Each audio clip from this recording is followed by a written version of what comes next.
आपण आजच्या ऑनलाईन भक्तीला सुरुवात करूया.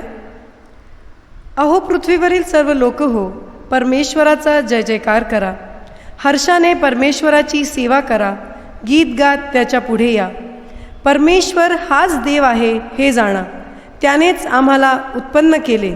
आम्ही त्याचेच आहो, आम्ही त्याची प्रजा, त्याच्या कुरणातील कळप आहो. त्याचे उपकार स्मरण करीत त्याच्या द्वारात स्तवन करीत त्याच्या अंगणात प्रवेश करा.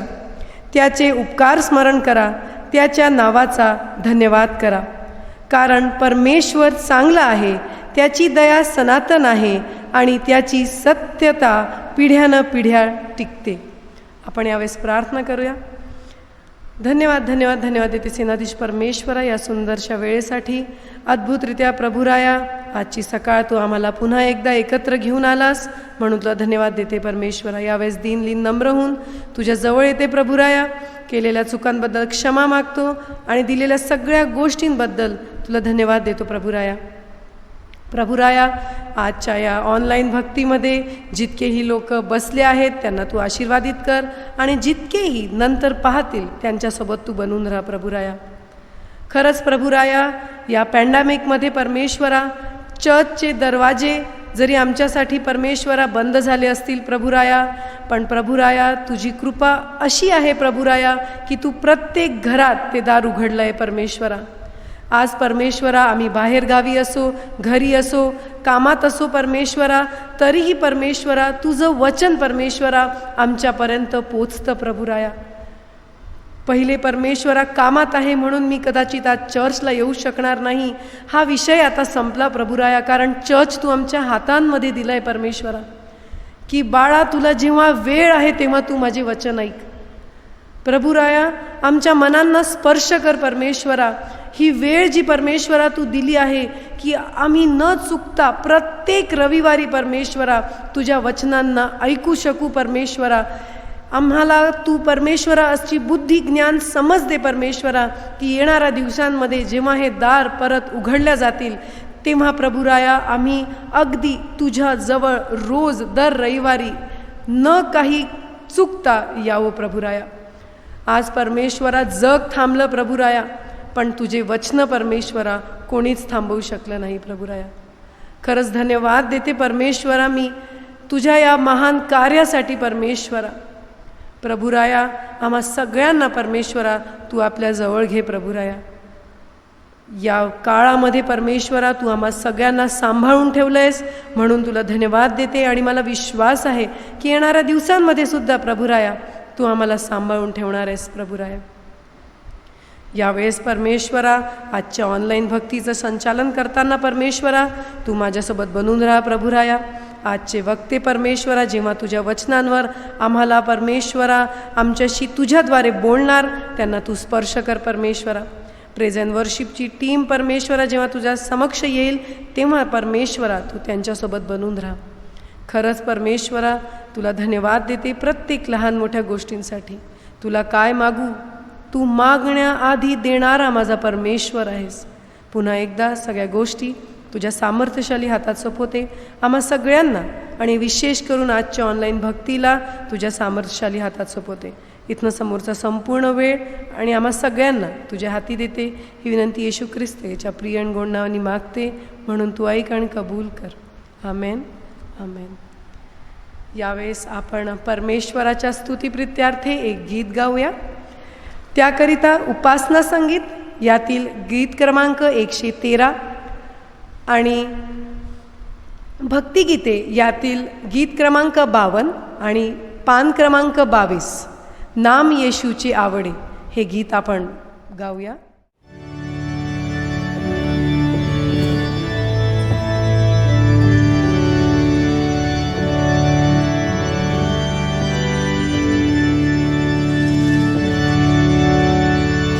नाम येशूचे आवडे, ते भयवारी ते प्रिय गोड केवढे, ते शांत ठेवी दे. येशूने मला तारिले,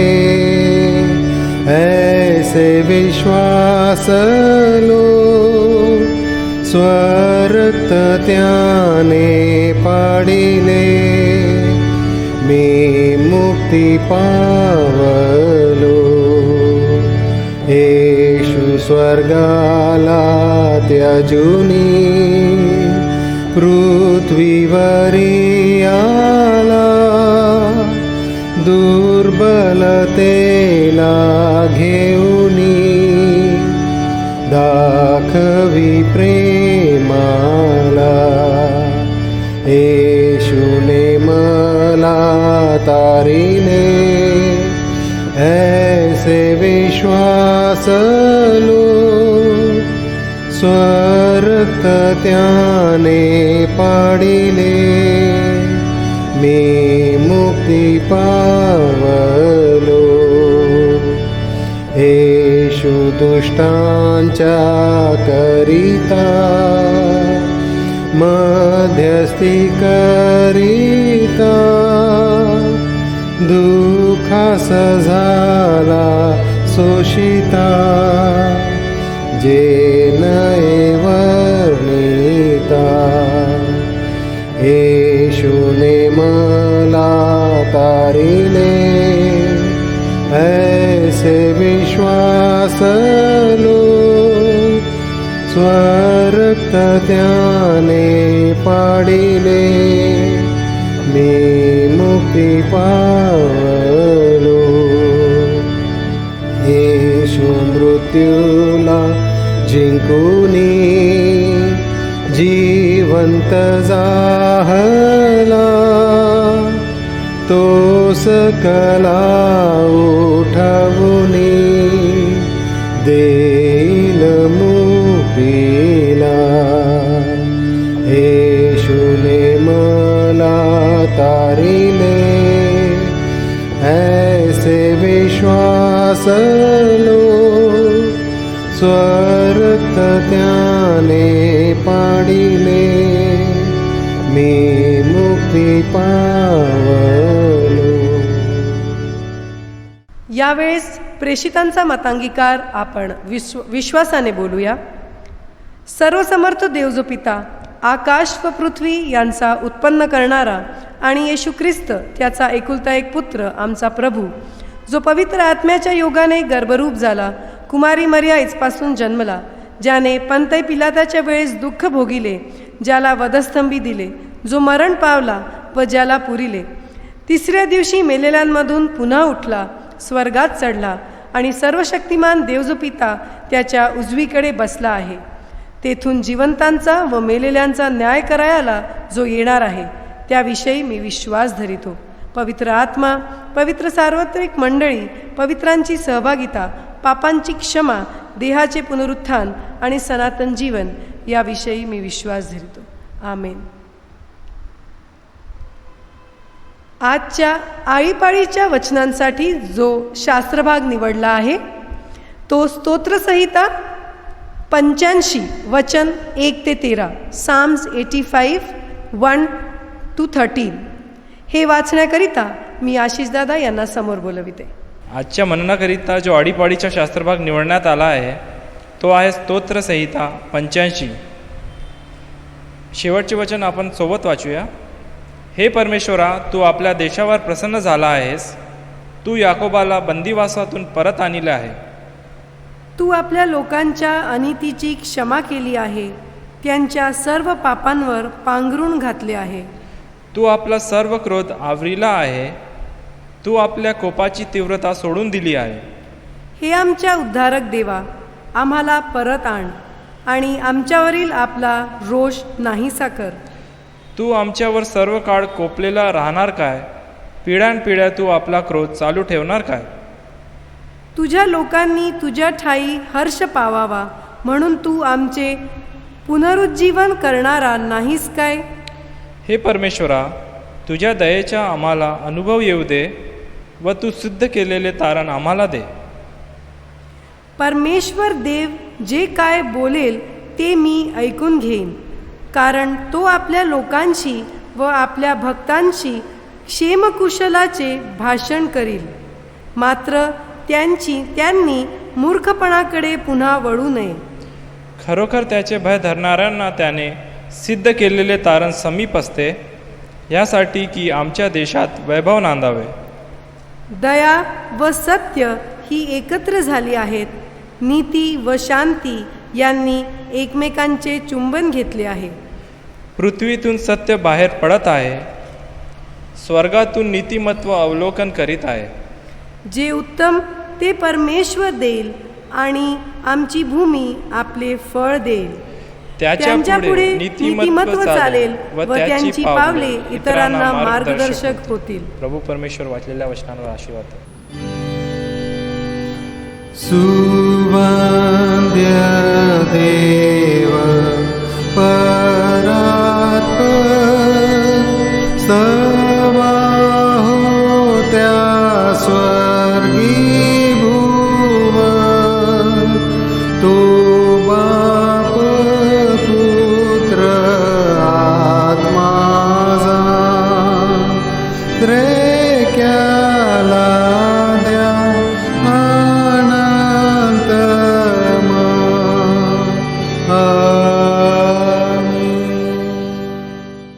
यावेळेस आपण मध्यस्थीच्या प्रार्थनेकडे जाऊया आणि त्याकरिता मी विवेकदादांना समोर आमंत्रित करीत. आपण प्रार्थना करूया. आपले डोळे बंद करून प्रभूच्या दीन आणि नम्र होऊन आपण प्रार्थना करूया. देवबापा, आम्ही धन्यवाद देतो, आम्ही तुझी स्तुती आराधना जयकार करतो पिता परमेश्वर, आजच्या या पवित्र दिवसासाठी जे तू आम्हाला दिलेला आहेस प्रभू. की आम्ही सर्व एकत्र होऊन या माध्यमातून पिता परमेश्वर तुझी सेवा करावी, तुझी भक्ती करावी, तुला धन्यवाद द्यावा. पिता, आम्ही तुला धन्यवाद देतो पिताजी, या सर्व दिवसांमध्ये कठीण परिस्थितीमध्ये तू आम्हा सर्वांना सांभाळलेला आहेस, आरोग्य दिलेलं आहेस पिता परमेश्वरा, आमच्या गरजा पूर्ण केलेल्या आहेस प्रभूजी. आम्ही तुला मनापासून आम्ही धन्यवाद देतो. आणि यावेळेला आम्ही सर्व एक मन एक चित्त होऊन तुझ्या पवित्र चरणाजवळ आम्ही येतो, तुझ्या कृपेच्या सिंहासनाजवळ आम्ही येतो पिता. आणि आमची प्रार्थना पिता परमेश्वर, ज्या प्रकारे तू मागील दिवसांमध्ये आम्हा सर्वांना सांभाळलेला आहेस, ज्या प्रकारे तू आमच्यासोबत तू राहिलेला आहेस पिता परमेश्वर, येणाऱ्या दिवसांमध्येही तू आमच्यासोबत तू राहा प्रभू. आमच्या मंडळीसाठी आमची प्रार्थना आहे. आमचे आदरणीय प्राग साहेब आणि सर्व मंडळीच्या सर्व सदस्यांना आम्ही पुन्हा एकदा तुझ्या हातामध्ये आम्ही समर्पित करतो प्रभू. प्रत्येकांवर तुझा आशीर्वादांचा हात असू दे. त्यांनी जीवनातले काही त्रास असतील, आजारपण असेल, दुःख असेल, काही गरजा असतील पिता परमेश्वर, या सगळ्या समस्या दूर करून प्रभूजी त्यांना तो आशीर्वादित करावंस ही आमची प्रार्थना आहे प्रभू. आमची प्रार्थना पिता आमच्या देशावर दया कर प्रभू.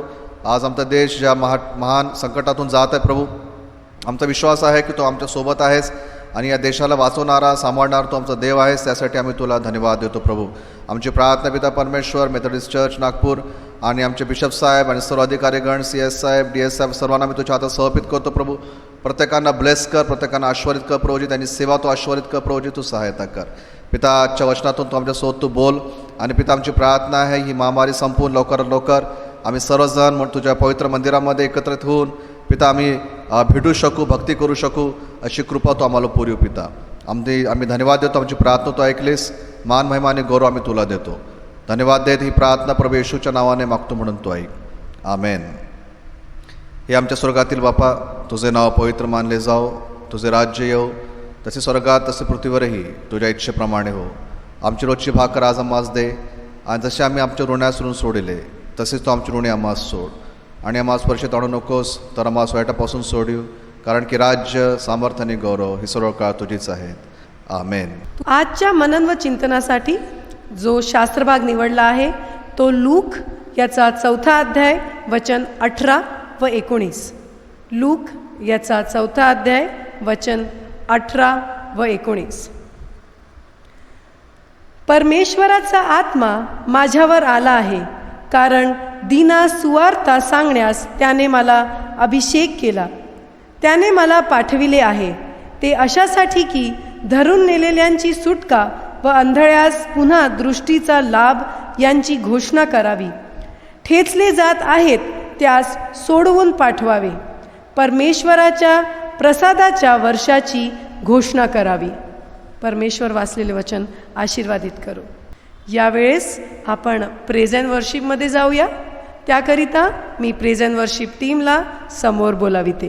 Praise the lord, hallelujah. प्रभु यीशु मसीह के नाम से आप सभी का स्वागत करते हैं आज की इस भक्ति में, और परमेश्वर का धन्यवाद करते हैं कि उसने एक बार फिर हमें मौका दिया है कि हम उसकी महिमा कर सकें. भजन संहिता 118 में कहता है उसका वचन, आज का दिन यहोवा ने बनाया है, हम उसमें आनंदित रहे, क्योंकि वो भला है और उसकी करुणा सदा की है ना। रोमियो 8:28 में उसका वचन कहता है, जो परमेश्वर से प्रेम करते हैं उसके लिए सब बातें मिलकर भलाई को ही उत्पन्न करती हैं। तो हमारा परमेश्वर जो है वो भला परमेश्वर है और उसने ये दिन हमें दिया है ताकि हम उसकी महिमा कर सकें, ताकि हम उसका धन्यवाद कर सकें।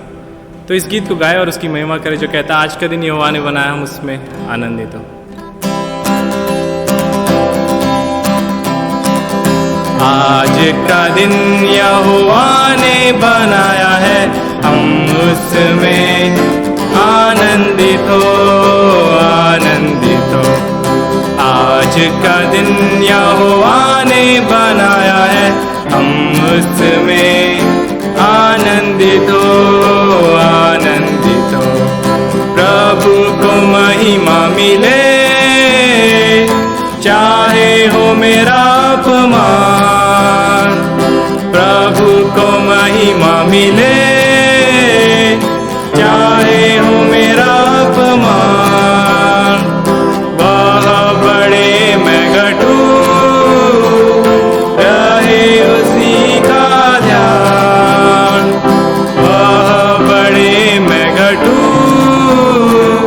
रहे उसी का ध्यान। आज का दिन यहोवा ने बनाया है, हम उसमें आनंदित हो, आनंदित हो। स्तुति प्रशंसा करे, क्यों ना कुछ होता रहे।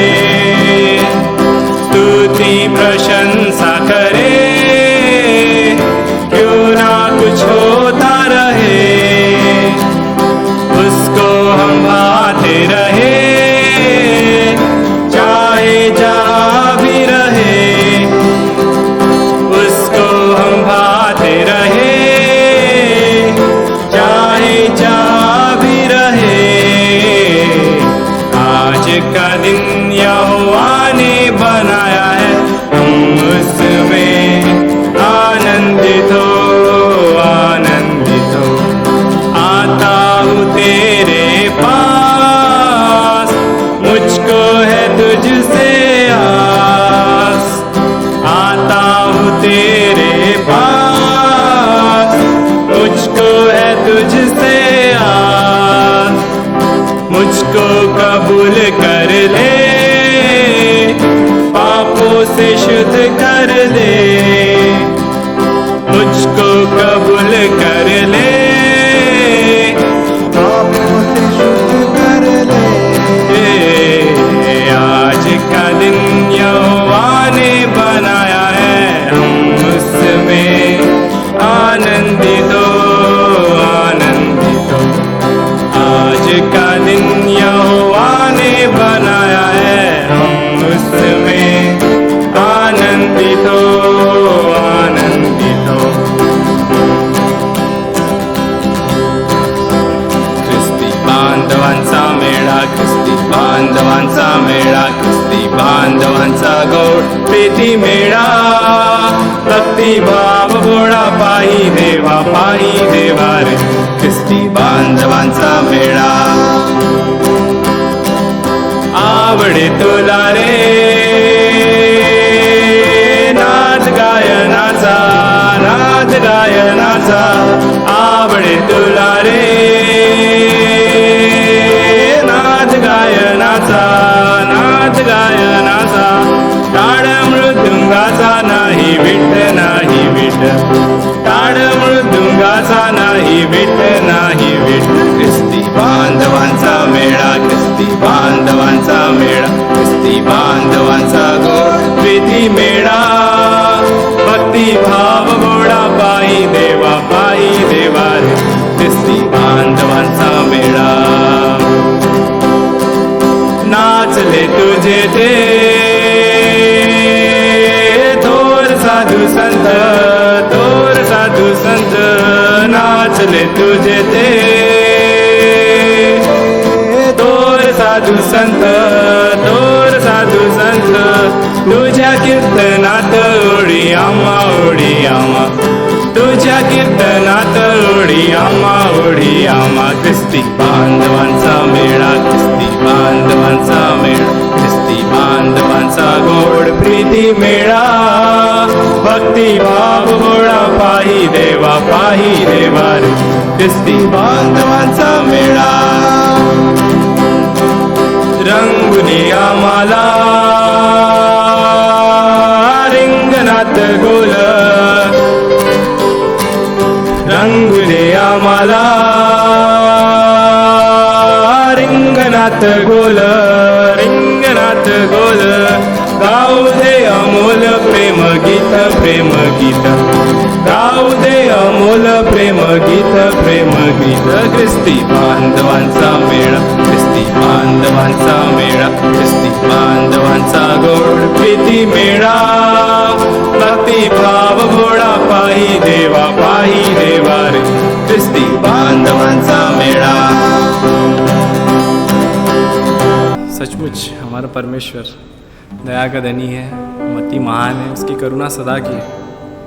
उसने हमें आज का ये दिन दिखाया, ये उसकी महाकरुणा का फल है. आइए हम अपनी आंखों को बंद करें और आज परमेश्वर के सम्मुख जाए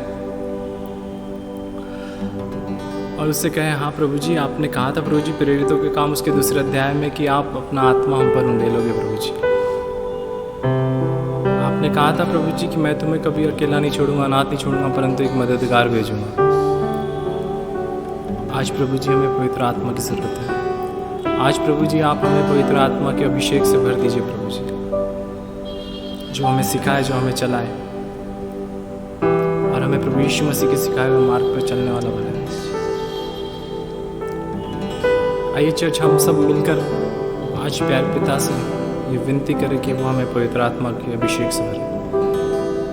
पवित्र आत्मा से कहे, पवित्र आत्मा आप आइए आज हमारे मध्य में, आज हमें अपने अभिषेक से भर दीजिए.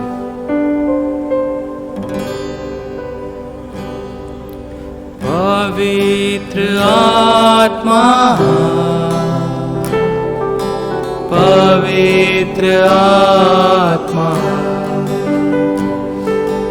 ले जाओ यीशु के चरणों में. पवित्र आत्मा, ये सब पवित्र आत्मा, पवित्र आत्मा, मुझे ले जाओ यीशु के चरणों में.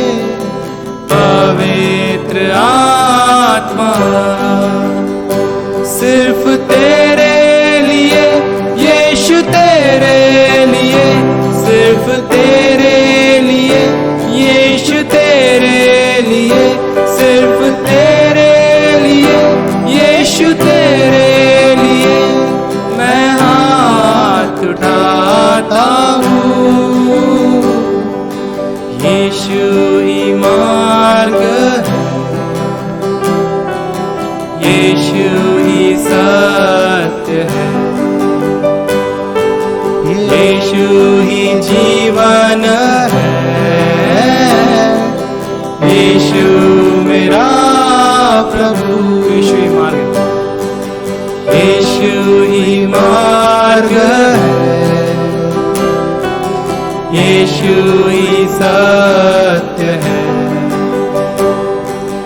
यीशु ही जीवन है.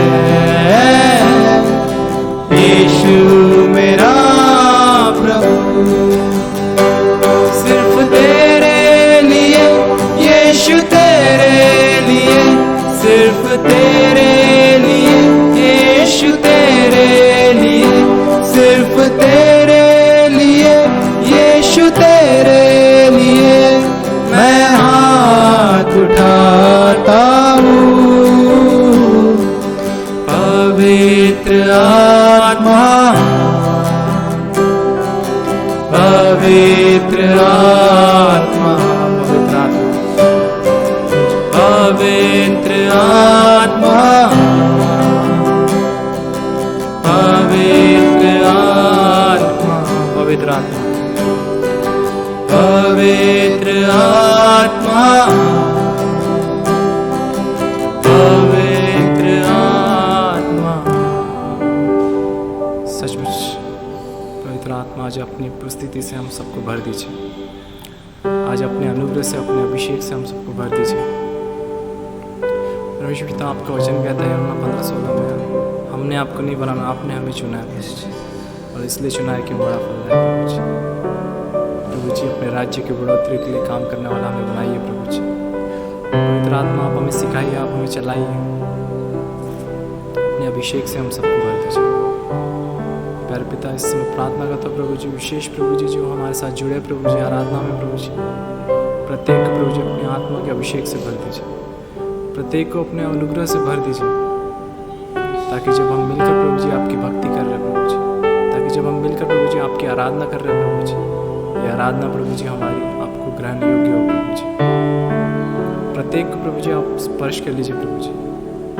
और प्रभु जी, जब आने वाला वचन प्रभु जी, जो बीज प्रभु जी हमारे बीच बोया जाता है प्रभु जी हम उसे सुनकर भूले नहीं प्रभु जी, वरन उसके अनुसार कार्य करने वाले बने प्रभु जी। हमारे मनों को प्रभु जी आप अच्छी भूमि बनाइए प्रभु जी, ताकि जो बीज प्रभु जी हमारे जीवन में आज बोया जाएगा प्रभु जी, वो 100 गुना फलदायी हो प्रभु जी। एक बार फिर प्रभु जी सारा आदर महिमा गौरव आपको देता हूँ। प्रार्थना उद्धार करता प्रभु यीशु मसीह के नाम से मांगता हूँ, आमीन। आजचे वक्ता जे आम्हाला लाभले आहेत ते आमच्या सगळ्यांच्या परिचयाचे आहेत। मी विवेकदादा मेश्रामकर यांना समोर आमंत्रित करते। सर्वांना प्रभू येशू ख्रिस्ताच्या नावामध्ये सलाम। मी परमेश्वराला धन्यवाद देतो की पुन्हा एकदा त्याच्या पवित्र मंदिरामध्ये आणि त्याच्या निवडलेल्या लोकांमध्ये, त्याच्या लेकरांमध्ये येऊन त्याच्या पवित्र आणि जिवंत वचनाची सेवा करण्याची संधी त्यांनी मला दिली, त्यासाठी परमेश्वराला धन्यवाद असो। त्याचप्रकारे पाळक साहेबांनाही मी धन्यवाद देतो की त्यांनी ही संधी मला दिलेली आहे। संपूर्ण कमिटीलाही मी धन्यवाद देतो। आपण आजचा निवडलेला शास्त्रभाग वाचलेला आहे, लोककृत सुवर्तमान याचा 4था अध्याय आणि 18 आणि 19 वचन पुन्हा एकदा मी आपल्यासाठी वाचू इच्छितो। लोककृत सुवर्तमान याचा 4था अध्याय आणि 18 आणि 19 वचन।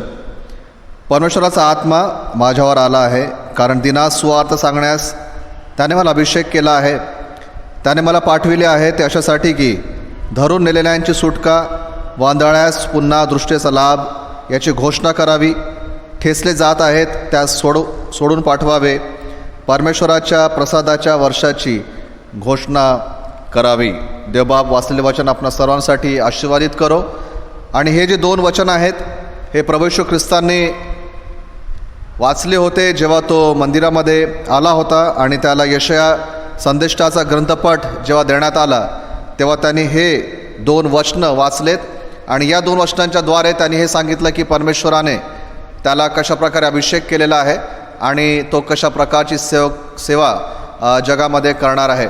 आणि हे 2 वचन प्रभू येशू ख्रिस्ताचे जीवनाचं एक लक्ष्य, एक ध्येय आणि एक दर्शन आपल्याला सांगतात। आणि या 2 वचनांना नाझरेत मॅनिफेस्टोही म्हणण्यात येतं की जेव्हा नाझरेतमध्ये प्रभू येशू ख्रिस्ताने हे 2 वचन वाचले आणि आपल्या सेवेबद्दल त्याने समजावून सांगितलं, हे वचन आपल्यासाठी आजही तितकेच महत्त्वाचे आहेत। आणि या 2 वचनांच्या आधारावर ज्या गोष्टीवर आज आपण थोडा वेळ मनन करणार आहोत तो विषय आहे अभिषेक।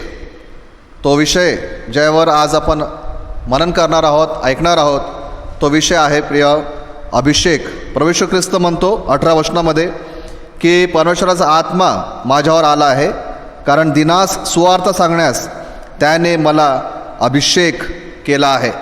प्रभू येशू ख्रिस्त म्हणतो की देवाचा आत्मा माझ्यावर आलेला आहे आणि त्याने माझा अभिषेक केला आहे। आणि पुढं तो सांगतो की कुठल्या प्रकारची सेवा, कुठल्या प्रकारचे काम तो करणार आहेत। म्हणून या विषयावर आज आपण थोडा वेळ मनन करूया। तो विषय आहे अभिषेक। आणि आजच्या दिवसांमध्ये आपण हा शब्द बरेचदा वापरताना पाहतो, लोक हा शब्द वापरतात अभिषेक। आणि अभिषेक या विषयावर आपण अनेक संदेश ऐकतो आणि गीतही ऐकतो आणि अनेक ठिकाणी आजकाल आपण फेसबुकच्या माध्यमातून किंवा यूट्यूबच्या माध्यमातून अनेक लोकांना या शब्दाचा उपयोग करताना आपण ऐकतो। आणि त्यामध्ये आपल्याला एक महत्त्वाची गोष्टी लक्षात ठेवणे आवश्यक आहे की या शब्दाचा दुरुपयोग होऊ नये, या शब्दाचा मान ठेवला गेला पाहिजे की जेव्हा हा अभिषेक पवित्र आत्म्याच्या द्वारे मंडळीला देण्यात येतो, त्या व्यक्तीला देण्यात येतो, तर त्याने त्या शब्दाचा योग्य अर्थ समजून त्या प्रकारे आपलं जीवन त्याने जगलं पाहिजे. म्हणून या विषयावर आपण थोडा वेळ मनन करूया की अभिषेकबद्दल देवाचं वचन, पवित्र शास्त्र आपल्याला काय सांगतं. सर्वात पहिली महत्त्वाची गोष्ट ही आहे की अभिषेक म्हणजे काय, अभिषेकचा अर्थ काय आहे, अभिषेक हे काय आहे. आणि पवित्र शास्त्रामध्ये यशायाचे पुस्तक याचा 10वा अध्याय आणि 27 वचनामध्ये अभिषेकला यशायाने फार सुंदररित्या समजावून सांगितलेलं आहे.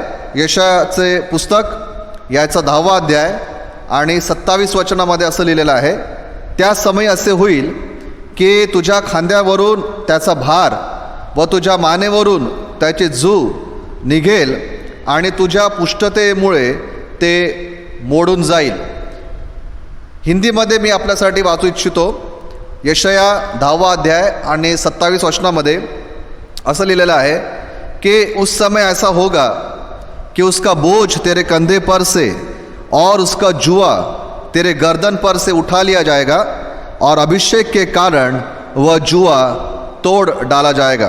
अभिषेक के कारण वह जुआ तोड़ डाला जाएगा. हिंदीमध्ये अभिषेक हा शब्द वापरण्यात आलेला आहे.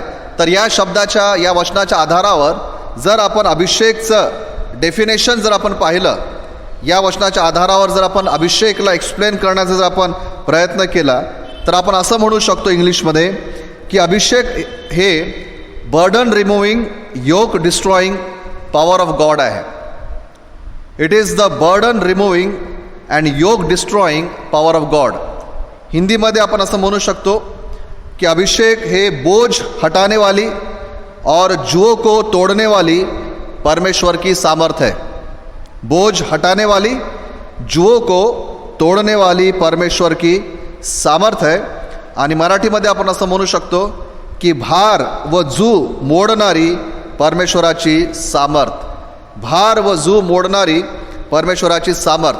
तर अभिषेक एक साधारण शब्दामध्ये याचा अर्थ असा होतो की परमेश्वराचा आत्मा जेव्हा आपल्यावर येतो, जेव्हा पवित्र आत्मा आपल्यावर येतं, आपल्याला ते सामर्थ्य प्राप्त होतं की त्या सामर्थ्याद्वारे आपण आपल्या जीवनावरचे जे भार आहेत किंवा इतरांच्या जीवनावरचे जे भार आहेत ते आपण परमेश्वराच्या सामर्थ्याने आपण तोडू शकतो. जर लोक अनेक प्रकारच्या त्रासामध्ये आहेत आणि आपल्यामध्ये जेव्हा पवित्र आत्मा आहे, आपल्यामध्ये जेव्हा त्याचं सामर्थ्य आहे किंवा आपल्यामध्ये जो अभिषेक आहे, त्या अभिषेकच्या द्वारे आपण इतर लोकांचे दुःख, त्यांचे त्रास आपण परमेश्वराच्या सामर्थ्याद्वारे आपण दूर करू शकतो.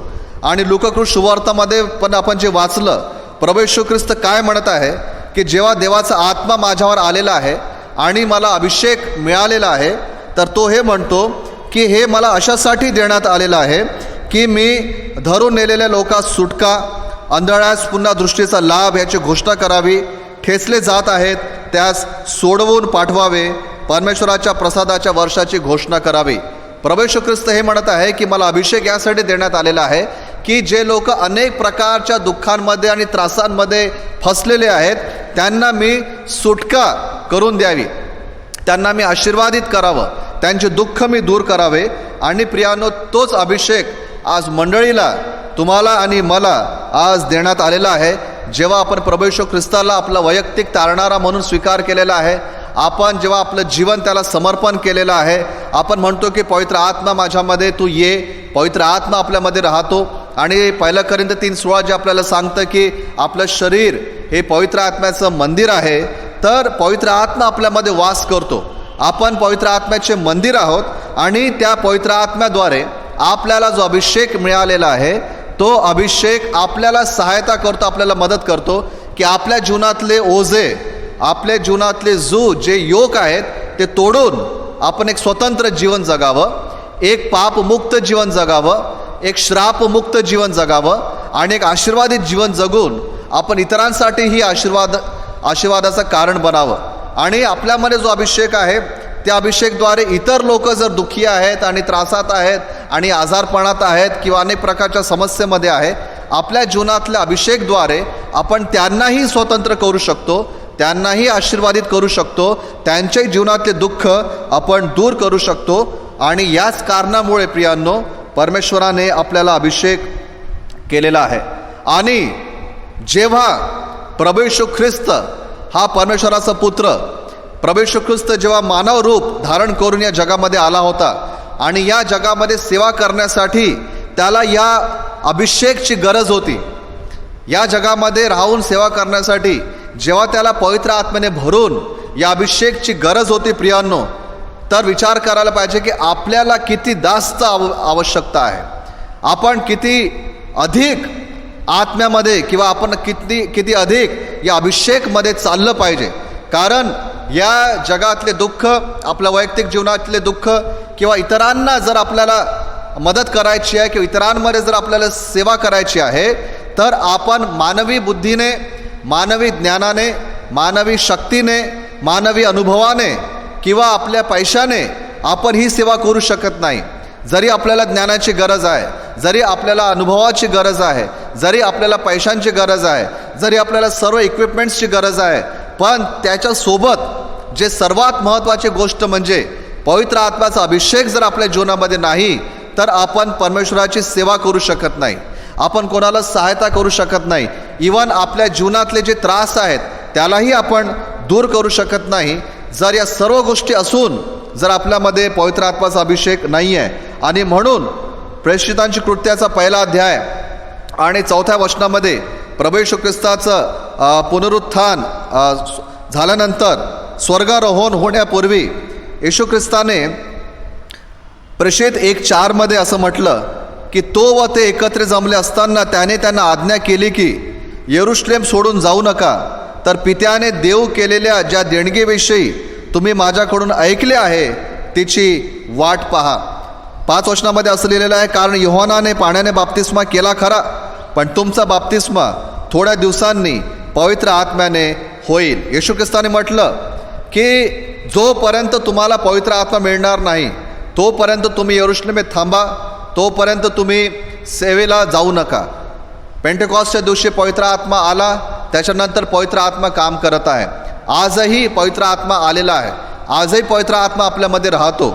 समजण्याची गोष्ट ही आहे की पवित्र आत्म्याशिवाय प्रभू येशू ख्रिस्ताने आपल्या शिष्यांना सेवेमध्ये त्याने पाठवलं नाही. आजही प्रियांनो मला आणि आपल्याला या अभिषेकची गरज आहे, या पवित्र आत्म्याच्या सामर्थ्याची गरज आहे. आपल्या जीवनातले, आपल्या परिवारातले जे समस्या दूर करायचे जर आहेत, आपल्या जिथं आपल्याला देवाने नियुक्त केलेलं आहे तिथले जर आपल्याला प्रॉब्लेम्स दूर करायचे आहेत, तर आपलं बुद्धी, आपलं ज्ञान आणि आपला अनुभव आणि आपला पैसा याच्यासोबत एक अधिक महत्त्वाची गोष्ट आहे ज्याची आपल्याला गरज आहे प्रियांनो, ती म्हणजे अभिषेक. आणि अभिषेकचा अर्थ होतो भार व जू मोडणारी परमेश्वराची सामर्थ, बोझ हटाने वाली, जुओं को तोड़ने वाली परमेश्वर की सामर्थ. या सामर्थ्याद्वारे आपण एक यशस्वी जीवन प्रियो आपण जगू शकतो आणि आपण परमेश्वराची आपण सेवा करू शकतो. दुसरी गोष्ट, आपण जेव्हा प्रभू येशू ख्रिस्ताला पाहतो, जेव्हा त्याने सेवा केली, जेव्हा तो अभिषेक त्याला मिळाला, त्यानंतर तो कुठल्या प्रकारच्या लोकांमध्ये गेला सेवा करायसाठी, कुठल्या प्रकारच्या लोकांमध्ये त्याने सेवा केली. जर आपण येशूच्या जीवनाकडे पाहतो, त्याच्या सेवेकडे पाहतो, तर आपल्याला असं दिसून पडतं की प्रभू येशू ख्रिस्त पाप्यांमध्ये गेला. जे लोक पापी होते त्यांच्यामध्ये तो गेला, त्यांच्यामध्ये उठला बसला, त्याच्यासोबत तो बोलला. तो दारुड्यांमध्ये गेला, जे आजारांमध्ये आहे त्यांच्यामध्ये गेला, वेश्यांमध्ये गेला, दुष्टात्माने झपटलेल्या लोकांमध्ये तो गेला आणि त्यांच्यामध्ये जाऊन त्याच्या अभिषेकद्वारे हे पापी वाचले गेले, हे दारुडे वाचले गेले, हे आजारी बरे झाले, हे वेश्या लोकांचं जीवन बदललं, झपाटलेले लोकांना मुक्ती मिळाली. म्हणजे प्रियांनो काय होतं, जेव्हा एक व्यक्ती पवित्र आत्म्याच्या अभिषेकने भरतो तर तो स्वर्गदूतांसारख्या वातावरणामध्ये जात नाही, तो एक स्वर्गीय वातावरणामध्ये जात नाही, तो चांगल्या लोकांमध्ये जात नाही. परंतु जेव्हा त्याला हे अभिषेक मिळतं, तो अभिषेक तो पाप्यांमध्ये, आजारांमध्ये, सर्व प्रकारच्या घाणेरड्या गोष्टी करणाऱ्या लोकांमध्ये तो आपला अभिषेक घेऊन जातो आणि या सामर्थ्याद्वारे तो त्यांना त्या प्रकारच्या जीवनातून तो बाहेर काढतो. आज जर आपल्याला अभिषेक मिळालेला आहे तर या अभिषेकद्वारे काय झालं पाहिजे? जे लोक पापात जगत आहे, आपल्या अभिषेकद्वारे त्यांनी त्यांचं पापमय जीवन सोडून दिलं पाहिजे. आपण जेव्हा अभिषिक्त आहोत आणि जर आपण दारुड्यांमध्ये फिरत आहेत, तर आपण त्यांच्यासोबत राहून दारुडे न होता आपल्या त्या अभिषेकद्वारे त्यांची दारू सुटली पाहिजे. जर आपण अभिषिक्त आहोत आणि आपण जर आजारांमध्ये जर जात आहे, तर आपल्या अभिषेकद्वारे त्यांचं आजारपण दूर झालं पाहिजे. आपण जर अभिषिक्त आहोत, तर आपण जर दुष्टात्माग्रस्त लोकांमध्ये जात आहे, तर आपल्या या अभिषेकद्वारे त्यांच्यातून दुष्टात्मा निघाला पाहिजे. कारण प्रेषितांची कृत्याचा 10वा अध्याय आणि 38 वचनामध्ये असं लिहिलेलं आहे की नासोर येशूला देवाने पवित्र आत्म्याचा व सामर्थ्याचा अभिषेक केला. तो सत्कर्मे करीत व सैतानाच्या सत्तेखाली असलेल्या सर्वांना बरे करीत फिरला, कारण देव त्याच्याबरोबर होता. प्रियांनो, येशू ख्रिस्त अभिषिक्त होता आणि तो सत्कर्मे करीत सैतानाच्या सत्तेखाली असलेल्या सर्वांना बरे करीत फिरला, कारण देव त्याच्याबरोबर होता. आज मी आणि तुम्ही अभिषिक्त आहोत, आपल्याला पवित्र आत्मा मिळालेला आहे.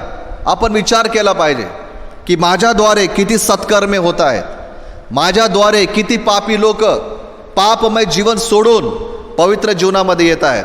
आज आपण हा विचार केला पाहिजे की जेव्हा मी पवित्र आत्म्याचं मंदिर आहे, जेव्हा मला अभिषेक मिळालेला आहे, तर असे किती सैतानाच्या सत्तेखाली जे लोक आहेत ते त्याच्या सत्तेतून स्वतंत्र होत आहेत आणि परमेश्वराच्या राज्यामध्ये येत आहेत. प्रियांनो, याच्यावर आपण विचार केला पाहिजे.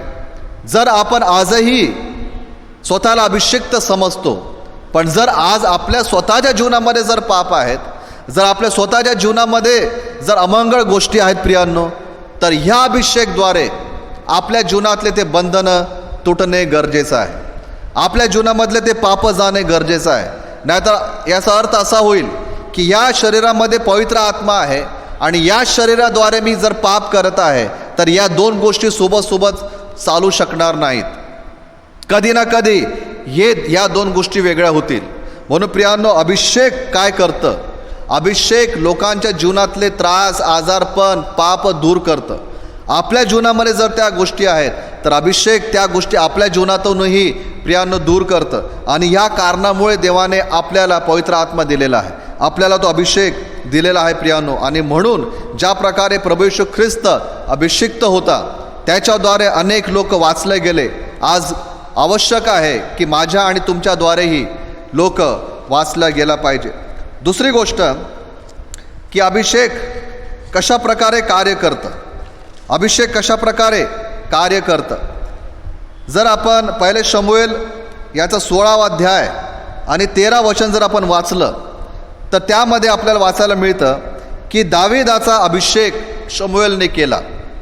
दावीद जेव्हा तरुण होता, लहान होता, त्याचं अधिक वय नव्हतं, तेव्हा त्याचा अभिषेक आपण वाचतो होताना पहिला शमूएल याचा 16वा अध्याय आणि 13 वचनामध्ये. परंतु जेव्हा तो राजा झाला, त्या वेळेपर्यंत वेळ गेला, टाईम पास झाला, वेळ लागला. कारण दुसरा शमूएल याचा 2रा अध्याय आणि 7 वचनामध्ये आपण दावीदाला राजा होताना पाहतो. पहिले शमूएल 16:3 मध्ये त्याचा अभिषेक झाला एक राजाच्या रूपामध्ये. परंतु ते पूर्ण होण्यापर्यंत वेळ लागला, इट टूक टाईम. आणि दुसरा शमूएल 2रा अध्याय याच्या 7व्या वचनामध्ये आपण दावीदाला राजा होताना पाहतो. अभिषेक कसा काम करतो प्रियांनो? अभिषेक कदाचित आज आपल्याला मिळालेला आहे, परंतु तो पूर्ण होण्यासाठी किंवा त्या हिशोबाने कार्य होण्यासाठी कधीकधी आपल्याला वाट पाहावी लागते, आपल्याला धीर धरावा लागतो, एक वेळ लागते कदाचित तो अभिषेकाच्या अनुसार कार्य होण्यासाठी. म्हणून तोपर्यंत आपलं कार्य आहे, आपली जबाबदारी आहे की मला माहीत आहे की माझा अभिषेक झालेला आहे, तर मग मी त्या अभिषेकप्रमाणे माझं जीवन जगलं पाहिजे. त्या अभिषेकप्रमाणे मी माझे विचार, माझे कार्य, माझी सेवा मी बनवून ठेवली पाहिजे, मी टिकवून ठेवली पाहिजे. कदाचित लोकांना असं वाटतं की आज माझा अभिषेक झाला तर लगेच सेवा सुरू झाली पाहिजे, किंवा लगेच त्याच्या हिशोबाने कार्य दिसले पाहिजे, किंवा लगेच त्या हिशोबाने माझं जीवन मला दिसलं पाहिजे. आज अभिषेक झाला तर लगेच मला काहीतरी मोठं दिसलं पाहिजे. परंतु कधीकधी अभिषेक मिळाल्यानंतर त्या अभिषेकच्या प्रमाणे कार्य होण्यासाठी वेळ लागतो, टाईम लागतो. It takes time to manifest the anointing. म्हणून प्रियांनो, पहिली गोष्ट ही की आपल्याला धीर धरणे फार आवश्यक आहे.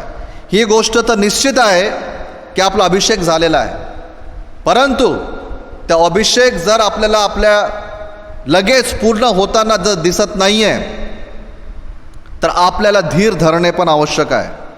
आपल्याला आपलं जीवन पवित्र ठेवणे हे आवश्यक आहे. पुढे आपण पाहू की अभिषेक मिळाल्यानंतर आपल्या जबाबदाऱ्या काय आहेत. परंतु जोपर्यंत ती वेळ येत नाही तोपर्यंत आपल्याला धीर धरणे हे आवश्यक आहे. कारण दाविदाचा अभिषेक झाल्यानंतर बऱ्याचशा घटना घडल्या, त्यानंतर तो राजा झाला. आजही आपला जर अभिषेक झालेला आहे आणि त्या अभिषेकप्रमाणे जर आपण काही कार्य होताना पाहत नाही, प्रियानो, आपल्याला धीर धरण्याची आज गरज आहे. दुसरं, अभिषेक कसं काम करतं. पहिला योहान याचे 2 अध्याय आणि जर आपण 27 वचन वाचतो त्यामध्ये असं लिहिलेलं आहे की तुम्हाविषयी म्हणावायचे तर त्याच्याकडून तुमचा जो अभिषेक झाला आहे तो तुम्हामध्ये राहतो, तेव्हा तुम्हाला कोणीच शिकवण्याची गरज नाही. त्याचा अभिषेक तो सत्य आहे, खोटा नाही. तुम्हाला सर्व गोष्टींविषयी शिकवितो, त्याप्रमाणे व त्याने तुम्हाला शिकविल्याप्रमाणे तुम्ही त्याच्यामध्ये राहा. दुसरी गोष्ट, अभिषेक आपल्याला शिकवतं. अभिषेक आपल्याला शिकवतो. पहिली गोष्ट ही की अभिषेक मिळण्यासाठी एक टाईम आहे आणि अभिषेक पूर्ण होण्यासाठी, ते कार्यान्वित होण्यासाठी एक टाईम आहे. दुसरी गोष्ट, अभिषेक आपल्याला शिकवतं. आणि म्हणून प्रियांनो, आपण पवित्र शास्त्र वाचत असतो, कदाचित वाचत असू आज आपण, पण बरेचदा पवित्र शास्त्र आपल्याला समजत नाही. पवित्र शास्त्र आपल्यासाठी फक्त एक धार्मिक ग्रंथ म्हणून झालेला आहे. परंतु जोपर्यंत पवित्र आत्मा आपल्यामध्ये नाही, जर तो अभिषेक आपल्यामध्ये नाही, तर आपल्याला ते वचन समजतही नाही. बरेचसे ख्रिस्ती लोक आज हे म्हणतात की मला देवाचं वचन नाही कळत. का कळत नाही? कारण जर अभिषेक नाही तर वचन कळणारे नाही, अभिषेक नाही तर वचन समजणारे नाही. आपण बरेचदा एक पुस्तक बरेचदा वाचलं असेल, पण आज त्याचा उलगडा आपल्याला होत नाही. का होत नाही आहे? कारण अभिषेक तिथं नाही आहे. इथं लिहिलेलं आहे की तुम्हाला कोणी शिकवण्याची गरज नाही, त्याचा अभिषेक जो आहे तो तुम्हाला सर्व गोष्टींविषयी तो तुम्हाला शिकवतो. म्हणून प्रियांनो, किती गरज आहे की आपण अभिषेकमध्ये राहून देवाचं वचन वाचलं पाहिजे. पवित्र आत्म्याच्या उपस्थितीमध्ये आपण देवाचं वचन वाचलं पाहिजे. पवित्र आत्म्याच्या सामर्थ्यामध्ये आपण देवाचं वचन वाचलं पाहिजे. कारण देवाचं वचन हे आत्मिक आहे. कोरिन्थीकरास पत्रामध्ये लिहिलेलं आहे की हे वचन जे आहे हे परमेश्वराचं आहे आणि हे आत्मिक आहे. आणि शारीरिक मनुष्य आपल्या शारीरिक ज्ञानाने किंवा शारीरिक बुद्धीने आत्मिक वचन समजू शकत नाही. आणि म्हणून योहान 14 आणि 16 आपण वाचतो, प्रभू येशू ख्रिस्ताने या 2 अध्यायामध्ये हे सांगितलेलं आहे की जेव्हा सत्याचा आत्मा तुम्हाला येईल, तुमच्यावर येईल, त्या तो तुम्हाला सर्व गोष्टींची आठवण करून देईल आणि तो तुम्हाला सर्व गोष्टी शिकवेल. प्रियांनो, अभिषेक काय करतं? अभिषेक आपल्याला देवाचं वचन समजवून सांगतं. अभिषेक आपल्याला देवाचा वचनाचा अर्थ उलगड करून सांगतं. म्हणून बायबल घेऊन बसणे आणि आज मी एक अध्याय वाचला एवढं बोलणे पुरेसं नाही आहे. आज मी 1 तास बायबल वाचला हे बोलणं पुरेसं नाही आहे. आज मी 2 अध्याय वाचले हे पुरेसं नाही आहे. कसं बायबल वाचावं? देवाचं वचन सांगतं आत्म्याच्या उपस्थितीमध्ये वाचावं, अभिषेक मध्ये राहून आपण देवाचं वचन वाचावं. आणि जर आपण अभिषेकमध्ये राहून देवाचं वचन वाचतो प्रियांनो, तेच वचन जे आज आपण कितीदा तरी वाचलेलं आहे, ते वचन आपल्यासमोर एक नवीन रूप घेऊन, एक नवीन अर्थ घेऊन, देवाबद्दल, परमेश्वराबद्दल, त्याच्या जीवनाबद्दल आणि आपल्या जीवनाबद्दल एक नवीन मार्गदर्शन घेऊन ते वचन आपल्यासमोर येतं. कारण अभिषेक आपल्याला शिकवतं. बरेचसे लोक आहेत ज्यांना बायबल माहीत आहे. मी गैर ख्रिस्ती लोकांची गोष्ट करत आहे, जे ख्रिस्ती नाहीत. बरेचसे लोक आहेत त्यांना बायबल माहीत आहे, पण त्यांचा अर्थ त्यांना कळत नाही. बरेचसे लोक आहेत जे बायबल वाचतात, त्याला ते क्रिटिसाइज करण्यासाठी आपल्याला सांगतात की बायबलमध्ये असं लिहिलेलं आहे, पण त्याचं ते इंटरप्रिटेशन करू शकत नाही, कारण ते आपल्या मानवी बुद्धीने वाचण्याचा प्रयत्न करतात प्रियांनो. परंतु अभिषेक जेव्हा आपल्यामध्ये आहे, देवाचं वचन हे सांगतं की अभिषेक आपल्याला देवाचं वचन शिकवतो, अभिषेक आपल्याला शिकवतो. म्हणून दुसरी गोष्ट ही, अभिषेक कसं कार्य करतं. अभिषेक एक टाईम, वेळ आल्यावर काम करतो, म्हणून तोपर्यंत आपल्याला धीर धरला पाहिजे. दुसरी गोष्ट, जो अभिषेक आपल्यामध्ये आहे तो अभिषेक आपल्याला शिकवतो, आणि म्हणून आपण अभिषेकमध्ये राहणे हे आवश्यक आहे. तिसरा मुद्दा जो आहे तो हा आहे की या अभिषेक बद्दल आपली काय जबाबदारी आहे. आपल्याला जो अभिषेक मिळालेला आहे, ठीक आहे, तो पूर्ण होताना, मॅनिफेस्ट होताना आपल्याला दिसत नाही आहे, तरी पण आपण काय केलं पाहिजे. अभिषेक आपल्यामध्ये आहे आणि अभिषेक आपल्याला शिकवतं, तर जो अभिषेक आपल्याला प्राप्त झालेला आहे त्या अभिषेकबद्दल आपण काय केलं पाहिजे. सगळ्यात पहिली गोष्ट, शाऊल राजाच्या जीवनावरून आपल्याला शिकायला मिळतं. पहिले शमूएल याचा 15 अध्याय आणि पहिला वचन जर आपण वाचतो, पहिले शमूएल याचा 15 अध्याय आणि पहिल्या वचनामध्ये असं लिहिलेलं आहे, शमूएल शाऊलास म्हणाला, परमेश्वराने आपली प्रजा इस्रायल लोक याजवर राजा होण्यासाठी तुला अभिषेक करावयास मला पाठविले होते, तर आता परमेश्वराचे ऐक. परमेश्वराचे ऐक, तो असं म्हणतो. परमेश्वराने जेव्हा शाऊलला राजा म्हणून अभिषेक केला, तर त्याच्याकडून ही अपेक्षा होती की त्याने परमेश्वराचं ऐकावं, किंवा दुसऱ्या शब्दांमध्ये शाऊलाकडून ही अपेक्षा होती की त्याने परमेश्वराच्या वचनाप्रमाणे वागलं पाहिजे, किंवा आज्ञा पालन केली पाहिजे.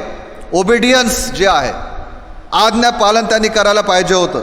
आणि पहिला शमूएल 15:22 आपण वाचतो की शाऊल राजाने जे परमेश्वराची आज्ञा मोडली, त्याच्यामुळे शमूएलने त्याला हे म्हटलं. 22 वचनामध्ये आपण वाचतो की तेव्हा शमूएल म्हणाला, परमेश्वराचा शब्द पाळल्याने जसा त्याला संतोष होतो तसा होमांनी व यज्ञांनी होतो काय. पहा, यज्ञापेक्षा आज्ञा पाळणे बरे, एडक्यांच्या वपेपेक्षा वचन ऐकणे बरे. आज आपला जो अभिषेक झाला आहे प्रियांनो, एक महत्त्वाची जबाबदारी आपल्यावर येते, ती म्हणजे देवाच्या वचनाप्रमाणे चालणे, त्याच्या आज्ञा पाळणे. कारण अभिषेक हा आपल्याला पवित्र आत्म्याद्वारे दिला जातो, आणि ज्या पवित्र आत्म्याद्वारे आपल्याला अभिषेक मिळालेला आहे, तर आज माझी आणि तुमची जबाबदारी ही आहे की आपण देवाच्या वचनाप्रमाणे चाललं पाहिजे. आपण आपल्या मर्जीने, आपण आपल्या शारीरिक वासनाप्रमाणे, शारीरिक इच्छेप्रमाणे आपण जगू शकत नाही. कारण पवित्र आत्मा या शरीरामध्ये आहे, आपल्या जीवनामध्ये पवित्र आत्मा आहे, आणि हा पवित्र आहे. पवित्र आत्मा पवित्र आहे, आणि म्हणून आपण पापामध्ये जगू शकत नाही. आपल्याला आज्ञा पालन करणे हे गरजेचं आहे. आपण बायबलपासून दूर राहू शकत नाही. बरेचदा काही लोक असे दिसतात जे म्हणतात की मी आत्म्यामध्ये चालतो, मी आत्म्याच्या मार्गदर्शनामध्ये चालतो, परंतु ते बायबल वाचणार नाही. ते म्हणतात की हिंदीमध्ये असं म्हणतात की मैं उसकी अगुवाई में चलता हूँ, पण तो जे बोलतात ते वचनाप्रमाणे राहत नाही. आणि प्रियाने एक गोष्ट आपण नेहमी लक्षात ठेवली पाहिजे की पवित्र आत्मा आणि देवाचं वचन हे दोघंही एकत्र चालतात. बायबल वाचल्याशिवाय आपण अभिषेकमध्ये चालू शकणार नाही. देवाचं वचन आणि पवित्र आत्म्याचा अभिषेक, देवाच्या वचनाप्रमाणे चालणे आणि पवित्र आत्म्याचा अभिषेक, आज्ञा पाळणे आणि पवित्राचा अभिषेक, हे दोन्ही प्रियांनो एकत्र चालतं. आणि म्हणून हे अत्यंत गरज आहे की आपण देवाचे, परमेश्वराचे ऐकले पाहिजे. प्रभू येशू ख्रिस्ताबद्दल जर आपण वाचतो इब्रिलोकास पत्र याचा 3 अध्यायामध्ये आणि 2 वचनामध्ये की प्रभू येशू ख्रिस्तही हा परमेश्वराच्या आज्ञेत राहिला. आपण प्रेषित 10:38 वाचलं की परमेश्वराने प्रभू येशू ख्रिस्ताला अभिषेक केला होता.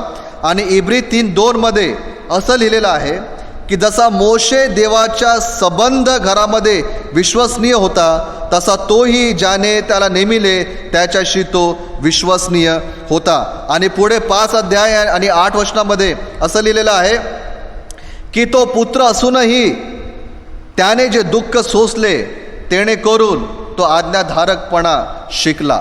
प्रभू येशू ख्रिस्त ज्या जगामध्ये एक मनुष्य रूपाने होता, तो जरी देव होता, तो जरी परमेश्वराचा पुत्र होता प्रियांनो, तरीही तो परमेश्वराच्या आज्ञेमध्ये तो राहिला. आज तुम्ही आणि मी जो अभिषिक्त आहोत, आपल्यावर जबाबदारी ही आहे की आपण परमेश्वराच्या वचनाप्रमाणे त्याच्या आज्ञेमध्ये आपण राहायला पाहिजे. देवाच्या वचनापासून आपण दूर राहू शकत नाही. परमेश्वराचं ऐकणे, त्याप्रमाणे चालणे, ओबिडियन्स ही एक रिक्वायरमेंट आहे जेव्हा आपण आज अभिषिक्त आहोत. आणि दुसरी गोष्ट काय आपल्यापासून रिक्वायर्ड आहे, 2 शमूएल याचा 12 अध्याय आणि 7 आणि 8 वचनामध्ये आपण असं वाचतो की दावीद राजा, ज्याला 1 शमूएल 16:3 अभिषेक करण्यात आला होता, तो 2 शमूएल 12 अध्याय 7 आणि 8 वचनामध्ये बादशेबासोबत पाप करताना आपण पाहतो. आणि जेव्हा नाथान भविष्यवक्ता जेव्हा दाविदाकडे जातो आणि त्याला म्हणतो की तू हे काय केलेलं आहे, तर तिथं बघा तो काय म्हणतो. 2 शमूएल याचा 12 अध्याय आणि 7 आणि 8 वचनामध्ये असं नाथान म्हणतो. नाथान दाविदास म्हणाला, तो मनुष्य तूच आहेस. इस्रायलाचा देव परमेश्वर म्हणतो, मी तुला अभिषेक करून इस्रायलाचा राजा केले व तुला शौलाच्या हातातून सोडविले. मग मी तुझ्या स्वामींचे मंदिर मी तुला दिले, त्याच्या स्त्रिया तुझ्या उराशी दिल्या. इस्रायल व यहुदा यांचे घराणे तुला दिले. आणि एवढे जर थोडे झाले असते तर मी तुला आणखी हवे ते दिले असते. तू परमेश्वराची आज्ञा तुच्छ मानून त्याच्या दृष्टीने वाईट असे हे कृत्य का केले. उरिया हित्ती याचा तो तलवारीने घात केला. त्याची बायको आपल्या घरात घेतली आणि उरियाच्या अम्मोनाची तलवारीने वध केला. प्रियांनो, या ठिकाणी जेव्हा दाविदाने हे पाप केले, ते पाप डायरेक्ट त्याच्या अभिषेक विरुद्ध मोजण्यात आले. कारण नाथान काय म्हणत आहे की तुला अभिषेक करून मी तुला सर्व काही दिले, हे सर्व पाप तू का केले. जे पाप तू केले ते पाप देवाने दिलेल्या अभिषेकच्या विरुद्ध तू केलेले आहे. सांगण्याचा उद्देश काय, याच्यातून आपण काय शिकतो. आपण शिकतो ते हे, आपण जे अभिषिक्त आहोत प्रियांनो, आपल्यामध्ये एक रिक्वायरमेंट ही आहे, दुसरी रिक्वायरमेंट ही आहे, आपल्यामध्ये पवित्रता असली पाहिजे. पहिली गोष्ट आपल्यामध्ये आज्ञाधारकपणा असला पाहिजे. दुसरी गोष्ट जी आपल्यामध्ये असली पाहिजे ती म्हणजे पवित्रता. दाविदाला अभिषेक करून राजा बनवण्यात आलं होतं. त्याच्याकडून अपेक्षा ही होती की तो काही पाप करणार नाही, परंतु त्याने व्यभिचाराचं पाप केलं, हत्येचं पाप केलं आणि त्याचं हे पाप त्याच्या अभिषेक विरुद्ध मोजण्यात आलं प्रियांनो. आणि म्हणून हे किती आवश्यक आहे की मी आणि तुम्ही, आपण सर्वांनी स्वतःला पवित्रतेमध्ये ठेवलं पाहिजे. सर्व प्रकारचे शारीरिक पाप, सगळे प्रकारचे पाप जे आपल्याला अशुद्ध करतात त्यापासून आपण स्वतःला दूर ठेवलं पाहिजे. आपल्याला आत्मिक गोष्टींना अधिक महत्त्व देऊन शारीरिक गोष्टींना आपण दाबलं पाहिजे. पॉल म्हणतो की मी माझ्या शरीराला कंट्रोल करतो, त्याला मारतो, त्याला कुटतो, त्याला वशमध्ये आणतो, यासाठी की जेव्हा मी इतरांना प्रचार करीन आणि जर मी स्वतः त्याच्यामध्ये सापडला गेलो, जर मी त्या पापामध्ये सापडला गेलो तर मी निरर्थक असा ठरेन. प्रियांनो, हे किती आवश्यक आहे, किती गरजेचं आहे की मी आणि तुम्ही आज्ञाधारकपणामध्ये आणि मी आणि तुम्ही पवित्रतेमध्ये असलं पाहिजे. प्रियांनो, अभिषेक ही एक फार गंभीर बाब आहे. पवित्र आत्म्याने भरणे ही फार गंभीर बाब आहे. आपण जेव्हा म्हणतो की मला परमेश्वराने अभिषेक केलेला आहे, मी त्याच्यावर विश्वास केला आहे, त्याचा आत्मा माझ्यामध्ये राहतो, हे शरीर पवित्र आत्म्याचं मंदिर आहे, मला अभिषेक देण्यात आलेला आहे की मी जाऊन त्याची सेवा करावी. जे दर्शन प्रभूने मला दिलेलं आहे, जे जबाबदारी देवाने मला दिलेली आहे, ती जबाबदारी मला पूर्ण करायची आहे. लोकांना मला सोडवायचं आहे, दुःखी लोकांना मला त्याच्यातून, त्यांच्या त्रासातून मला बाहेर काढायचा आहे. हा जो अभिषेक आपल्याला मिळालेला आहे, या अभिषेक प्रती आपली जबाबदारी आहे की आपण आज्ञाधारकप्रमाणे राहावं आणि आपण पवित्रतेमध्ये राहावं. हाच अभिषेक आज जर आपल्याला मिळालेला आहे तर कदाचित पूर्ण व्हायला वेळ लागेल, परंतु तो जरूर पूर्ण होईल. हाच अभिषेक आपल्याला सर्व गोष्टी शिकवतो. म्हणून प्रियांनो, आपण प्रार्थना करावी, प्रयत्न करावा की मी पवित्र आत्म्यामध्ये त्याच्या अभिषेकमध्ये चालेन. प्रभू येशू ख्रिस्त आपला आदर्श आहे. बायबलमध्ये लिहिलेलं आहे की येशू ख्रिस्ताने कुठलेही पाप केले नाही. त्याने त्याच्यावर सर्व प्रकारच्या परीक्षा आल्या, परंतु त्याने स्वतःला पवित्र बनवून ठेवलं. आज आपली पण ती जबाबदारी आहे की आपण येशू ख्रिस्ताच्या पावलावर पाऊल ठेवून आपण चाललं पाहिजे. आणि ह्या अभिषेकद्वारे आपल्या जीवनातले प्रॉब्लेम्स दूर होतील आणि ह्या अभिषेकद्वारे आपण इतरांनाही आपण आशीर्वादित करू शकू. देवबाप करू, या वचनाद्वारे त्याचा आत्मा आपल्यासोबत बोलो आणि आपण या वचनावर आपण विचार करूया आणि या वचनाप्रमाणे चालण्याचा आपण प्रयत्न करूया. एक छोटीशी आपण प्रार्थना करूया. देवबाप, आम्ही धन्यवाद देतो, आम्ही तुझी स्तुती करतो. या शेवटल्या दिवसांमध्ये तो आम्हाला ठेवलेलाच पिता, जिथं पवित्र आत्मा, त्याचा अभिषेक तो आम्हाला दिलेला आहेस. हे शरीर पवित्र आत्म्याचं मंदिर आहे पिता, आणि हा अभिषेक आम्हाला शिकवतो. वेळ आल्यावर तो अभिषेक कार्य करतो प्रभू, पण तोपर्यंत तो आम्हाला जबाबदारी दिलेली आहे की आम्ही आज्ञाधारकप्रमाणे चालावं, आम्ही आज्ञा पालन करावी. पिताजी, आम्ही पवित्र राहावं आणि त्या पवित्र आत्म्याचा आम्ही आदर करावा. आणि आमचा विश्वास आहे पिता की ह्या अभिषेकद्वारे आमच्या जीवनातले त्रास दूर होतात. या अभिषेकद्वारे आम्ही इतरांसाठीही आशीर्वादित बनतो प्रभू. सर्व मान महिमाने आम्ही गौरव तुला देतो. तो आम्हाला सहायता कर प्रभू की आम्ही अभिषेकमध्ये चालू शकू. आम्ही धन्यवाद देतो आणि प्रार्थना प्रभू येशूच्या नावाने मागतो म्हणून तो ऐक. Amen, amen. Praise lord. इतक्या सुंदर वचनांकरता मी विवेकदादांचं मनपूर्वक आभार मानते. ही वेळ सूचनांची आहे. पाळक साहेब आपल्याला सूचना देतील. प्रभू येशू ख्रिस्ताच्या मधुर नावामध्ये आपल्या सर्वांस सलाम. आणि या भक्तीमध्ये मी आपल्या सर्वांचं पिता, पुत्र आणि पवित्र आत्म्याच्या नावाने पुन्हा एकदा स्वागत करत आहे. आणि मी प्रथम धन्यवाद देऊ इच्छितो संपूर्ण वर्शिप टीमला की त्यांनी बाळकांचं आमंत्रण स्वीकारलं, विशेष करून सिस्टर प्रगती भालेराव यांना की त्यांच्या बिझी शेड्यूलमध्ये त्यांनी चर्चचं संचालन केलं. आणि तसंच पास्टर मेश्रामकर यांना की त्यांनी एक सुंदरसा विषय निवडला आणि एक प्रमुख वक्ता म्हणून, आज ते ले प्रीचर म्हणून नव्हते आमच्यामध्ये, पण एक प्रमुख वक्ता म्हणून मी त्यांना बोलवलं होतं. आणि खूप सुंदर विषय त्यांनी घेतला अभिषेकला घेऊन. आणि खरंच एक ख्रिस्ती व्यक्ती अभिषेक असणं फार महत्त्वाचं आहे. आणि एक अभिषेक तसं आहे जो महामारीपासून, आजारापासून, हर एक परिस्थितीपासून, हर एक अडचणीपासून, हर एक सैतानच्या डावपेचपासून वाचू शकतो.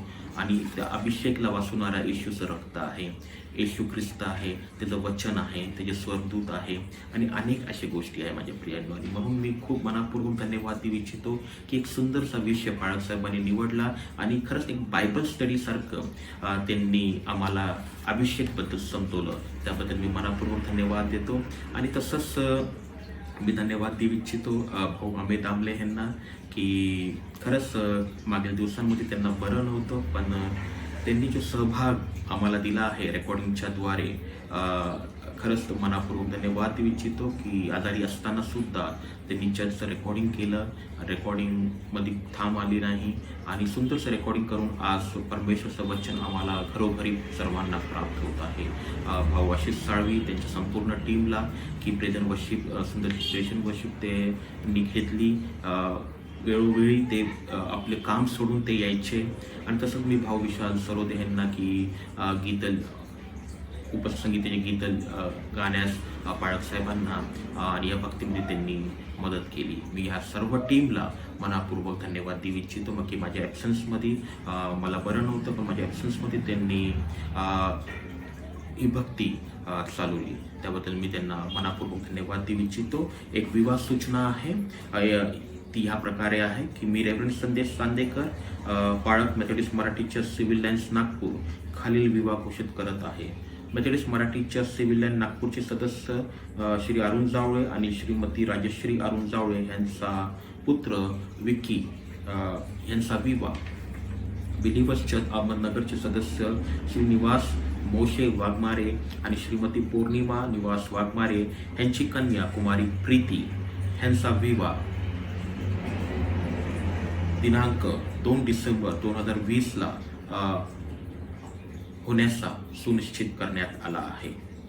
विवाह सोहळा Methodist Marathi church Nelson hall Nagpur येथे होणार आहे. विवाहाची जी वेळ आहे सायंकाळी 4:30 वाजता संपन्न करण्यात येईल. ही विवाह घोषणाची दुसरी पुकार आहे. तसंच हा विवाह होऊ नाही असे कायदेशीर कारण कोणास माहीत असल्यास त्या व्यक्तीने तसं स्वसही निश्चित लिखित स्वरूपात कळवावे. तोंडी व निनावी तक्रार घेण्यात येणार नाही. ही विवाह घोषणाची दुसरी पुकार आहे. तसंच काय सूचना आहे मेथोडिस्ट मराठी चर्चसाठी की पालखी सेवेसाठी आपण पाळक साहेबांशी संपर्क साधू शकतात. तसंच शुक्रवारी सायंकाळी 7 वाजता उपास आणि प्रार्थना होते आणि आपण आपल्या घरी बसून या उपास आणि प्रार्थनेमध्ये सर्वांनी सहभाग घ्या. मी काय 12 विषय आपल्याला दिले आहे, व्हॉट्सअप ग्रुपमध्ये आधी दिले होते. त्या 12 विषयांना तुम्ही कंटिन्यू करा. तसंच खरंच प्रभू आमची प्रार्थना ऐकतो आणि प्रभू आमच्या प्रार्थनेचं उत्तर देतो माझ्या प्रियांनो. आणि म्हणून प्रार्थनामध्ये आम्हाला प्रबल होणं, स्ट्रॉंग होणं फार महत्त्वाचं आहे. तसंच मी पुन्हा एकदा संपूर्ण मंडळीला विनंती करतो की कॅलेंडर्स हार्वेस्ट आपली ऑफरिंग, आपले दशमांशाचे पैसे अगर तुम्ही दिले नसेल तर तुम्ही कृपया करून माझ्या चर्चमध्ये ऑफरिंग बॉक्स ठेवले आहे, तिथे येऊन तुम्ही तुमचा एनव्हलप टाकू शकतात किंवा तुम्ही नेट बँकिंगच्या थ्रू सुद्धा तुम्ही आमच्याशी संपर्क करून तुम्ही तुमची ऑफरिंग नेट बँकिंगच्या थ्रू तुम्ही देऊ शकतात. तसंच एक विशेष सूचना आहे चर्चच्या रिओपनिंगला घेऊन मी ह्यावेळेस मंडळीला विनंती करतो की 23 नंतर चर्चच्या रिओपनिंगला घेऊन महत्त्वाचे डिसिजन घेण्यात येणार आहे. 19 आणि 20 तारखेला REB मीटिंग होती पुण्यामध्ये आणि जे काय बिशप साहेबांनी DS साहेब आणि REBनी एक्झिक्युटिव्ह सेक्रेटरीनी आणि तसंच DS साहेबांनी जे काही डिसिजन्स घेतले आहे आपल्या हायर ऑथॉरिटीजनी त्या डिसिजन्सला ऐकून 23 तारखेनंतर आम्ही चर्चच्या रिओपनिंगबद्दल विचार करणार आहे. आणि तसंच त्या रिओपनिंगसाठी मी कधीही अर्जंट पास्टर कमिटी कॉल करू शकतो आणि म्हणून पास्टर कमिटीच्या हर एक सदस्यांना विनंती आहे की तुम्ही सर्वांनी या आठवड्यात तयार राहा की पाळक साहेब कधीही अर्जंट पास्टर कमिटी कॉल करेल चर्चच्या रिओपनिंगला घेऊन किंवा चर्चच्या फ्युचर प्लॅनिंगला घेऊन किंवा चर्चला आम्ही उघडायचं की नाही ह्याला घेऊन सुद्धा आम्ही विचारपूर्वक डिसिजन घेणार आहे. कारण की कोरोना व्हायरसचे केसेस जे आहे ते वाढत आहे, थंडी वाढत आहे आणि 10 वर्षाहून जे लेकरं आहेत ते चर्चमध्ये येऊ शकत नाही. 60 वयाहून अधिक जे आहे त्यांना चर्चमध्ये एंट्री नाही आहे. आणि तसंच आम्ही पाहू शकतो की अनेक असे नियम आम्हाला शासनातर्फे प्राप्त झाले आहे आणि म्हणून ह्या नियमाला पण आम्हाला पालन करायचं आहे. आणि कदाचित कोणी पोलीस लोकांनी येऊन इन्क्वायरी केली किंवा अनेक असे इन्क्वायरीज झाल्या त्यामध्ये मग आम्हाला फाईन पण द्यावं लागणार आहे. आम्ही कोणाला कधी नाही पण बोलू शकत नाही की तुम्ही भक्तीमध्ये ह्यावेळेस येऊ नका, आम्ही तुम्हाला दुसरा स्लॉट देऊ. तर खूप काही प्रश्न आहे आमच्यासमोर आणि हे सर्व प्रश्न पास्टर कमिटीमध्ये डिसिजन घेण्यात येईल की कशा रीतीने आम्ही ह्या प्रश्नांना उत्तर देऊ, कशा रीतीने येणाऱ्या सेकंड लॉट जो आहे कोरोना व्हायरसचा त्याच्याद्वारे आम्ही कसं बचाव करू आपला आणि आपल्या पूर्ण मंडळीचा. आणि ह्या सर्व गोष्टींना पाहून 23 तारखेनंतर जे काही डिसिजन्स होणार आहे मी तुम्हाला व्हॉट्सअपच्या थ्रू किंवा यूट्यूबच्या लिंकच्या थ्रू तुम्हाला मी कळवेल. कृपया करून मी विनंती करतो आपल्या सर्वांना की तुम्ही सर्वांनी जे काही मेसेज मेथोडिस्ट मराठी चर्चला रिओपनला घेऊन येणार आहे तुम्ही तुमच्या नातेवाईकांना, तुमचे जे प्रिय लोक बाजूला आहे त्यांना शेअर करा, कारण की त्यांना कदाचित माहीत नसतं की चर्च उघडणार आहे किंवा नाही उघडणार आहे. आणि म्हणून मी विनंती करतो की जे काही ह्या आठवड्यामध्ये मेसेजेस येणार आहे पाळक साहेबांतर्फे, पास्टर कमिटीतर्फे, ती सूचना तुम्ही सर्वांना पास करा. ह्यावेळेस मी मनापूर्वक आपल्या सर्वांचा आभारी आहे, विशेष करून संपूर्ण टीमचा सुंदरशी भक्ती सर्वांनी मिळून चालवली. पाळक साहेबांच्या ॲब्सन्समध्ये माझ्यासाठी प्रार्थना करत राहा. निरंतर प्रार्थनेमध्ये मला आणि माझ्या परिवाराला तुम्ही ठेवा आणि प्रभू तुम्हा सर्वांवर विपुल आशीर्वाद दो आणि प्रभू आपल्या सर्वांबरोबर सदैव आहे. प्रभू तुमच्या यावेळेस पुढचा वेळ मी सिस्टर प्रगती भालेराव यांच्या हातात देऊ इच्छितो. थँक्यू. यानंतर दानार्पण घेण्यात येईल. कृपया आपले दानपात्र तयार ठेवावेत, आपलं दान बायबलमध्ये ठेवावं. दानार्पणाकरिता आपण उपासना संगीत यातील गीत क्रमांक 506 आणि भक्तिगीते यातील गीत क्रमांक 67, पान क्रमांक 29 तन मन धन हे गीत गाऊया.